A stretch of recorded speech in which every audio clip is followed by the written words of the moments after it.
이 백정이라는 명칭은 또 다른 말로 이 화척이라고도 불렀습니다. 이 화척은 그냥 뜻이 고리 짜고 짐승 잡는 떠돌이라는 뜻인데, 백정을 백정이라고 부르지 않았다면 그 시대에 이 그 시대, 그러니까 조선 왕조실록에도 기록되어 있었습니다. 이 대개 화척은 그 화척 그대로 불리기도 하고, 또는 제인이나 달단이라고 불리기도 했었습니다. 그것을 고르지 못해서 민망하다고 세조실록에 기록되어 있었던 것입니다. 이들은 이 조선시대의 백정이라는 한 낱말로 통일되었지만 당시에는 이름에 따라 조금씩 차이가 있었던 것입니다. 또 달단이라는 명칭은 또 유래가 달랐습니다. 이 실록에서 표현한 대로 그 종류가 하나가 아니었으니 같은 듯 하면서 다른 것이 바로 백정의 이 다른 명칭이었던 것입니다. 그러니까 그당 가장 많이 쓰였던 화척이라는 명칭부터 알아보도록 하겠습니다. 이 화척이나 또 다른 명칭이 수척과 양수척이라고도 불렸는데, 이게 표기만 다를 뿐이지 같은 단어라고 뜻이라고 볼 수가 있습니다. 근데 화척의 그 화는 한자 수의 뜻을 빌려서 쓴 글자로 결국 같은 말이 되기도 합니다. 근데 또 우리말로 풀려면 무자리라고 또 불렀습니다. 이게 고려사의 우왕 8년에 화척이 곧 양수척이라고도 하고, 또 그 외에도 무자리로도 불렀던 것입니다. 이 예종실록에는 또 이렇게 기록되어 있습니다. 양수척은 고려 초기에 있었는데 강화 천저 때에도 있었습니다. 제인과 백정은 충렬왕 때도 있었고 공민왕 때에도 있었습니다.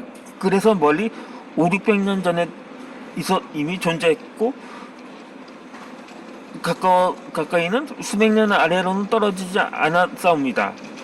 지금껏 악기를 연수하며 노래하는 풍습과 짐승을 잡는 일을 고치지 않고 있습니다.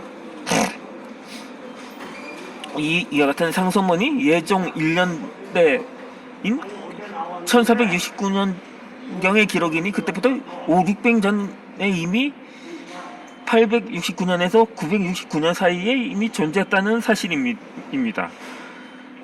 이는 후삼국이 멸망하고 고려가 세워지는 시기와 맞물립니다. 그래서 고려 초기 때는 후삼국 시대부터는 이미 후삼국 시대부터 이미 양수척이 존재했다고 볼 수가 있는 거죠. 이렇게 있었던 시기를 적었다는 것은 그전에는 없었다는 뜻이기도 합니다.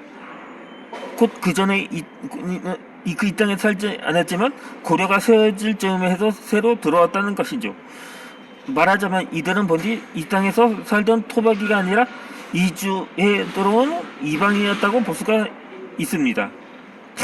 또한 이들의 풍습으로 짐승을 잡아 죽이는 일과 악기를 연주하며 노래하는 풍습을 들고 있는 것에서 또 다른 정보를 얻을 수 있는 것이 있습니다.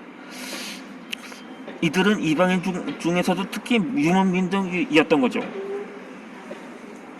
고려 사람들은 짐승 조사를 서툴기도 하였고 우마는 농사의 중요한 가축이라 거의 죽이지 않았습니다.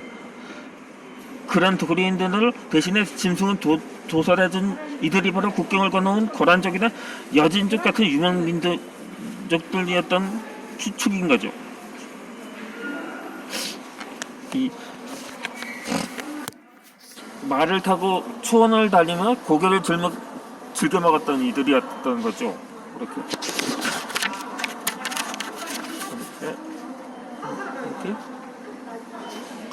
그 과정에서 짐승 도살에 거침이 없었던 것입니다.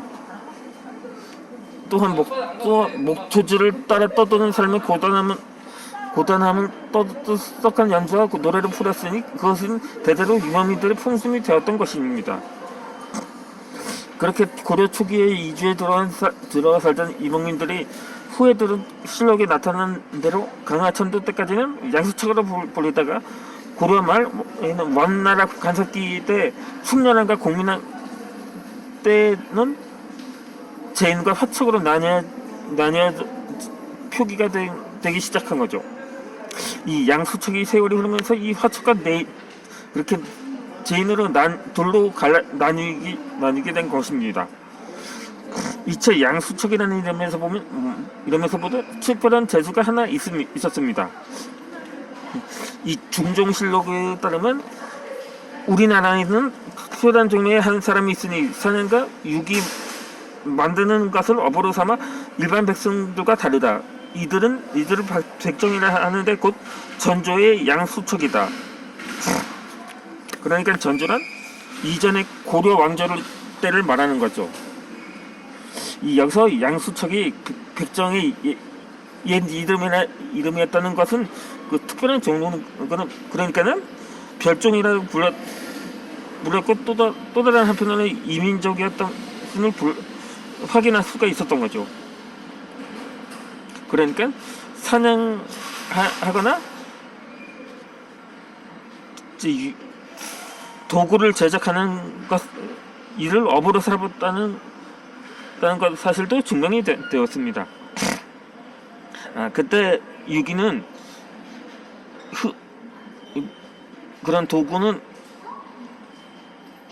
흔히 알고 있는 눕그릇이나 그런 것들이라기보다는 버들 유자를 쓰는 유기로도 불리고 그렇게 버들 가지로 만든 가벼운 그릇이나 상자를 뜻합니다. 이 흔히 고리라 부르는데 이 껍질을 벗긴 버들이나 쌀이셋, 대우리 같은 것을 엮어서 만듭니다.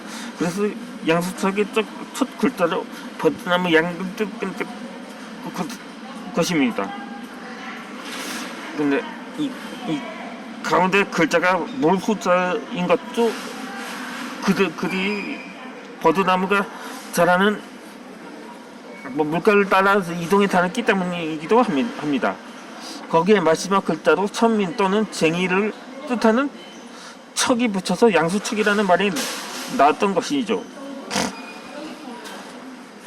실제로 버들고리를 짜는 것은 재주 있고 끈질긴 사람만이 할 수 있는 일이었습니다.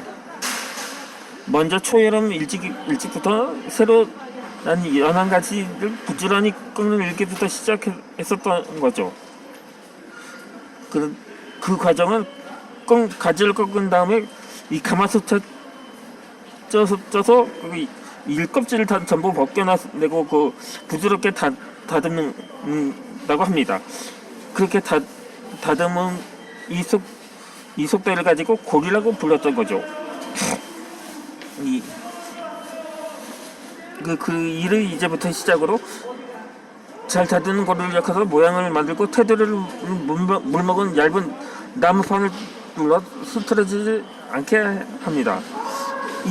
이은 부분을 껍질 벗긴 소나무를 뿌리로 꿰매고 그렇게 해서 둘레로 묶어서 고정시키는 것도 그렇게 해서 완성해 나가는 거죠. 그게 손끝의 감각으로 인한 그 기술이 사용되는 그 고된 노동이었던 것입니다.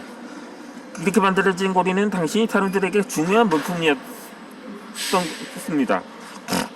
그 독이나 녹그릇이 없었던 백성들은 버들고리를 그릇처럼 썼다고 합니다. 그 고리에는 가위나 실, 바늘 같은 것을 담아서 반질고리를 쓰고 곡식을 담아 마른 것을 쓰거나 새참을 만들 때도 그 머리에 작은 개기를 담아 이고 갔었다고 합니다. 그렇게 커다란 괴라든가 장롱 대신에 가볍고 퉁퉁한 고리를 옷장으로 사용하기도 했습니다. 정으로. 이 물건을 담는 궤적을 이루 고리짝이라는 말도 여기서 나왔습니다. 그 서민들에게 꼭 필요한 싸고 튼튼한 살림이 바로 고리였던 거죠. 귀족들에게 고리는 쓸모보다는 사치스러운 사칭품의 하나였습니다.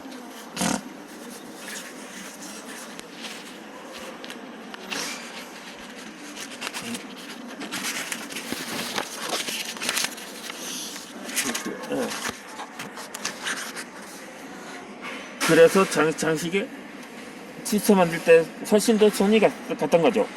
그래도 오래 쓰고 바깥면에 닭증이 잘라도 기름을 먹는 것 뿐이고 상대해주고 감짝원에 황치를 하기도 하고 반짝거리는 금속을 달기도 했습니다.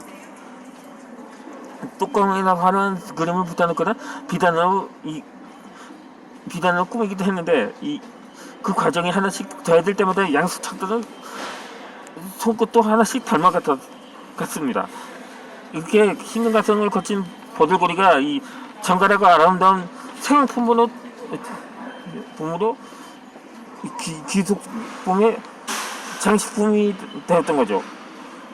버들고리를 만든 아름다운 새덩이 하나가 오랜만에 백성들이 일단 1년치 생을 훌쩍 넘어가기도 했었다고 합니다. 그런데 이 수고로움의 대가가 이 백성들에게 돌아간 것은 결국 아니었던 거죠. 오히려 고생하며 만든 아름답고 비싼 장신품들이 공물로 거의 다 바쳐졌던 것입니다. 그런데 세금도 없고 부역도 없던 이랑민이라고 해서 천대했던 건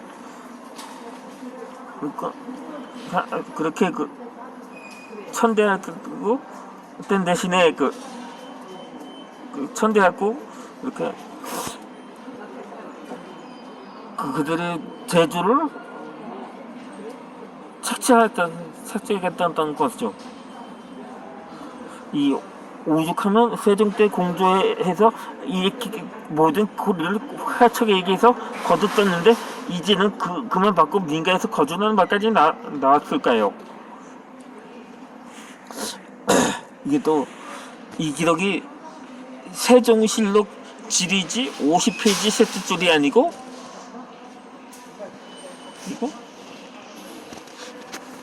세종 6년 때의 기록인데 이 공조에서 아래였다. 전에 장원고에서 만든 옷걸이를 모두 화척의 집에서 거두어 선명하였는데 이제 죄인과 화척이 모두 평민과 섞여 살면서 혼인이야기 듣고 귀전이 해준 지갑을 부지짓게 되나 유기를 다른 공무처럼 민가에서 거두어 상납하게 하소서. 이게 그대로 따랐다. 참으로 고단한 생활이었던 것입니다. 온갖 품을 꾸더니 정갈한 예술품은 곡물로 빼앗기고 얼기설기 엮은 고리들만 간신히 몇 개 날개 헛겹게 팔아 입이 휘치자매 고리들만 간신히 몇 개 남겨서 팔아 입에 휘치자 그리고 나중에 이 대지 때문에 고리백정이라 불리며 통각제까지 받았습니다. 물론 고리대금업자는 전혀 다른 차이였던 거죠.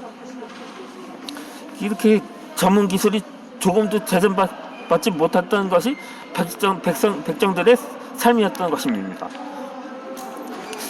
그래서 그들을 먹여 살리는 것은 결국 이런 고단한 노동이었을 뿐입니다. 그렇게 화척이라고 해서 버들그립다니 땡협이 되지만은 그들이 바로 백정이었던 것입니다.